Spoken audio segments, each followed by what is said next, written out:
একটা পুরুষ একটা নারীকে শুরুতে যেরকম ভালোবাসে ওই একই রকম ভালোবাসাটা যদি সারা জীবন থাকতো তাহলে কোনো নারীর কোনো পুরুষের উপর অভিযোগ থাকতো না।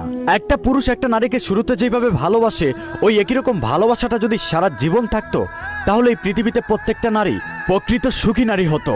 একটা নারী কখনো পুরুষকে ঘৃণা করতো না, একটা নারী কখনো পুরুষের প্রতি অভিযোগ প্রকাশ করতো না, একটা নারী কখনো পুরুষের উপর কষ্ট পেত না। আমি শুরুতে ভালোবাসা বলতে এটা বুঝিয়েছি, একটা পুরুষ যখন একটা নারীকে বিয়ে করে তখন সেই পুরুষটা নারীকে অনেক কেয়ার করে।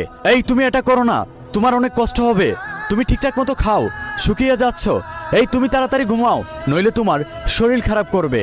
শুধু এগুলো নয়, ভালোবেসে কেয়ার করে এইরকমও ডাকে ময়না পাখি, টিয়া পাখি, সোনা পাখি, জান পাখি। কিন্তু বিয়ের 1-2 বছর পার হয়ে গেলেই শুরু করে নারীকে অবহেলা। যেমন রাতে দেরি করে বাড়িতে আসে, বন্ধু বান্ধবের সাথে ফালতু আড্ডা দেয়, তার স্ত্রী ঠিকঠাক মতো খেয়েছে কি